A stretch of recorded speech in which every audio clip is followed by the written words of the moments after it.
Hi friend, जय श्री कृष्ण, जय माताजी, हर हर महादेव। परी किचन બ્લોગ્સ માં આપનું હાર્દિક સ્વાગત છે। કેમ છો બધા? મજામાં હશો અને મજામાં જ રહેવાનું હોય।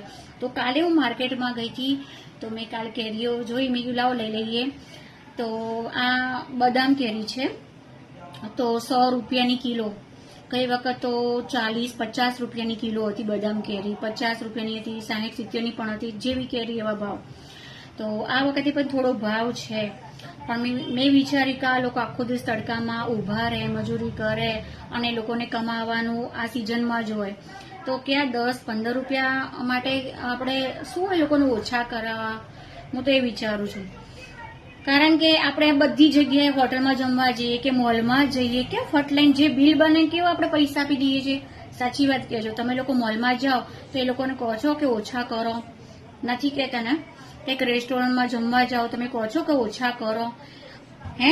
કેવું જે ભાવ ટિપ્સ સાથે પાછા તમે આપો છો, ઘણા લોકો ટિપ્સ પણ આપતા હોય છે હોટલમાં। તો આ કેરી જે લોકો બિચારા મહેનત કરે છે તો એ લોકો બિચારા કમાય તો ખરા 10-15-20 રૂપિયાનો એ લોકોનો ધંધો હોય, હે? તો મેં લઈ લીધી 100 રૂપિયાની કિલો આ બદામ કેરી છે।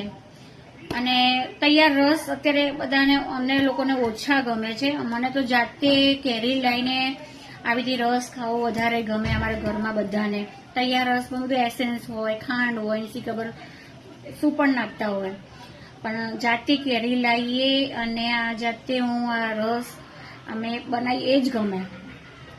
તો કેરીની આ પહેલી સિઝનની આ કેરી છે, અને જેવી સિઝનની હું પહેલી કેરી લાવું ને તો પહેલા મારા માતાજી, મારા ઘરમાં જે મંદિર છે, ભગવાનને આ રસ ધરાવવાનો, રસ રોટલી શાક ભગવાનને ધરાવવાનું જ, પછી જ અમે લોકો ખાઈએ। તો તમે લોકોને ભાવે છે કેરી અને ભાવતી જ હોય ને? તો જય શ્રી કૃષ્ણ। અને જે લોકો નવા છે તો પ્લીઝ મને ફોલો કરજો, સબસ્ક્રાઇબ કરજો। જય શ્રી કૃષ્ણ, જય માતાજી, ટેક કેર।